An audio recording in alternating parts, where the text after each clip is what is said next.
ஓம் ஸ்ரீ பிரித்யங்கரா தேவியே போற்றி போற்றி. நல்லதே நினைப்போம், நல்லதே நடக்கும். சக்தி பிரித்யங்கரா குழந்தைகளுக்கு இந்த தாயின் ஆசீர்வாதம் என்றுமே முழுமையாக கிடைக்கட்டும். இரவுக்குள் எப்படியாயினும் இந்த வராகி என் வாக்கினை நீ கேட்டு விடுவாயானால் என் தங்கமே, நாளை நிச்சயமாக நீ விரும்பிய வாழ்க்கை உன் கைகளில் இருக்கும்.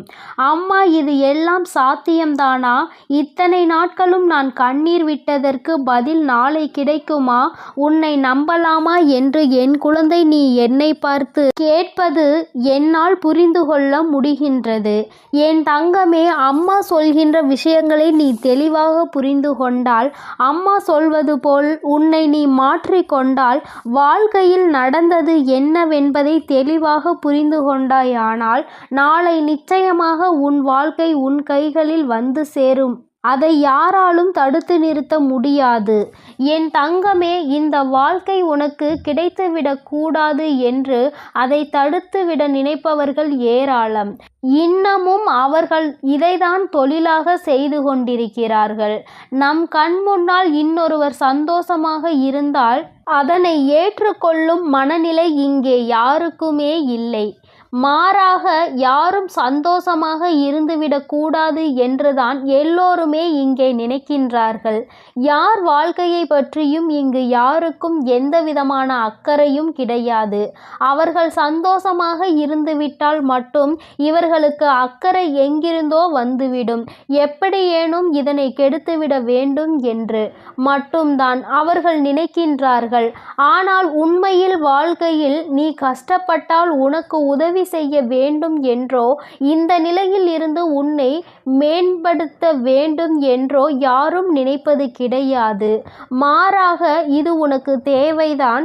நீ யார் பேச்சையும் கேட்காமல் இருந்தாய், அதனால் உனக்கு வருகின்ற கஷ்டங்களையும் நீதான் அனுபவிக்க வேண்டும் என்று ஒரே வார்த்தையில் சொல்கிறார்கள். என் தங்கமே, சிலரது சூழ்நிலைகள் சில நேரங்களில் மற்றவர்களின் பேச்சினை கேட்க முடியாத நிலைமைக்கு இருக்கும்.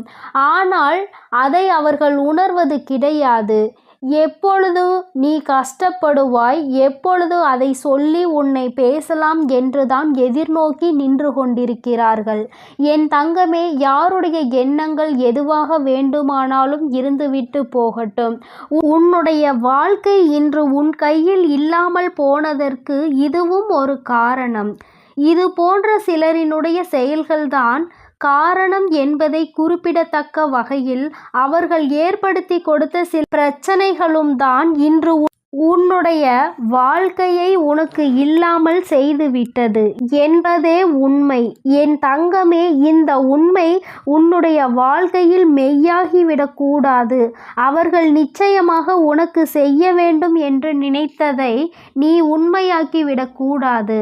அம்மா, ஏன் இப்படி சொல்கிறேன் என்றால், அவர்களின் எண்ணங்கள் உன் வாழ்க்கையை அழிக்க மட்டுமே இருந்தது.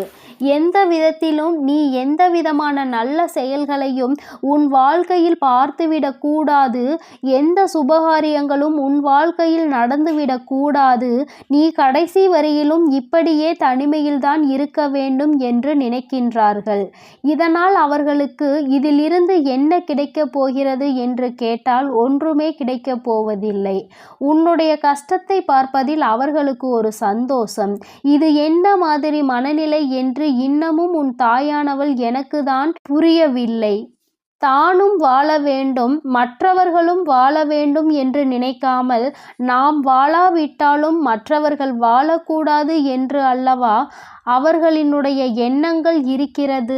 ஏன் மற்றவர்களின் வாழ்க்கையை கெடுக்க வேண்டும் என்று நினைக்கின்றார்கள்?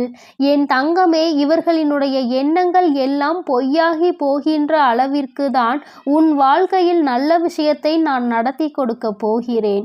என்னை தவிர வேறு யாருடைய எண்ணங்களும் உன் வாழ்க்கையில் நடக்காது. அதை நடக்க நான் ஒருபோதும் விடமாட்டேன். நினைப்பது அவர்களின் உரிமை. என்ன வேண்டுமானாலும் அவர்கள் மனதிற்குள் நினைக்கலாம். எதை வேண்டுமானாலும் செய்ய அவர்கள் மனது துடிக்கலாம். யாருடைய வாழ்க்கையை வேண்டுமானாலும் கெடுப்பதற்கு அவர்கள் முன் வரலாம். ஆனால் இதற்கெல்லாம் உன் வராகி அம்மா ஒருபோதும் அவர்களுக்கு இடம் கொடுக்கவும் மாட்டேன், அனுமதி கொடுக்கவும் மாட்டேன்.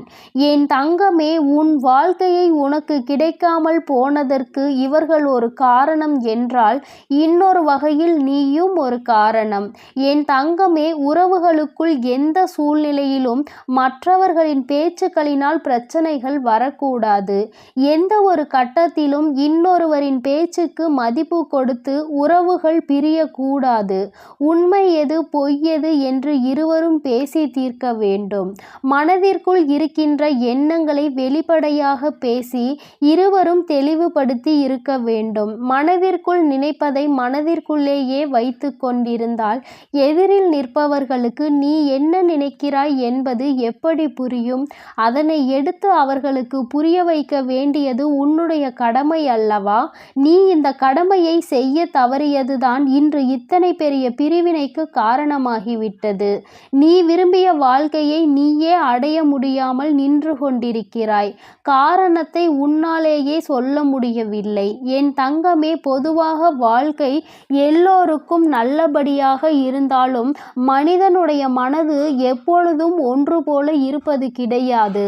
ஆரம்பத்தில் நீ இல்லை என்றால் இந்த உலகமே இல்லை என்று சொன்ன வாய்தான் இப்பொழுது நீ இருந்தால் எனக்கு இந்த உலகத்தில் வாழ பிடிக்கவில்லை என்று சொல்லிவிட்டு சென்று விடுகின்றது. ஒவ்வொருவரினுடைய மனநிலை நேரத்திற்கு ஏற்ப மாறிக்கொண்டே இருக்கின்றதல்லவா? என் தங்கமே, இதையெல்லாம் நீ இன்று புரிந்து கொள்ள வேண்டிய விஷயம் கிடையாது. ஒருவரின் மீது அன்பு வைக்கும் பொழுதோ அந்த அன்பை வாழ்க்கையில் தேர்ந்தெடுக்கும் பொழுதோ இது போன்ற சூழ்நிலைகளும் வாழ்க்கையில் வருவதற்கு வாய்ப்புகள் அதிகம் என்பதனை முதலிலே நீ புரிந்து கொண்டிருந்தால் இத்தனை கஷ்டங்கள் இன்று உனக்கு வந்திருக்காது. என் தங்கமே, எதுவாக இருந்தாலும் எல்லாவற்றிற்குமே காரணம் சரியாக புரிதல் இல்லாமல் இருந்ததுதான். எந்த அளவிற்கு அன்பு வைத்திருக்கின்றாய் என்பதனை யாருக்கும் நிரூபித்து காட்ட வேண்டாம். யார் மீது உண்மையான அன்பு வைத்து யாரோடு உன் வாழ்க்கை கடைசி வரைக்கும் இருக்கும் என்று நினைக்கின்றாயோ அவர்களுக்கு அதனை புரிய வைக்க வேண்டிய கட்டாயம் உனக்கு இருக்கிறது. ஏனென்றால் அன்பு என்பதை இங்கே சிலர் தவறாக எடுத்துக்கொள்கின்றார்கள். நேரத்திற்கு ஏற்றாற் போலதான் அவர்கள் எப்படி மாற்றிக் கொள்கின்றார்களோ அதுபோலதான் நீயும் மாற்றிக்கொள்வாய் என்று நினைக்கின்றார்கள். ஆனால் நீ அப்படி அல்ல. எந்த சூழ்நிலையிலும் உன்னுடைய மனது மாறாது என்பதை அவருக்கு நீ நிரூபித்து காட்ட வேண்டிய கட்டாயம் இப்பொழுது வந்துவிட்டது. என் தங்கமே, இருவருக்கும் இடையில் உண்மையான அன்பு இருக்கும் பட்சத்தில் யார் முதலில் இறங்கி போவது என்று ஒரு நாளும் சிந்திக்க கூடாது. நீ இறங்கி செல்வதனால் உனக்கு இங்கே எதுவும் குறைய போவது கிடையாது.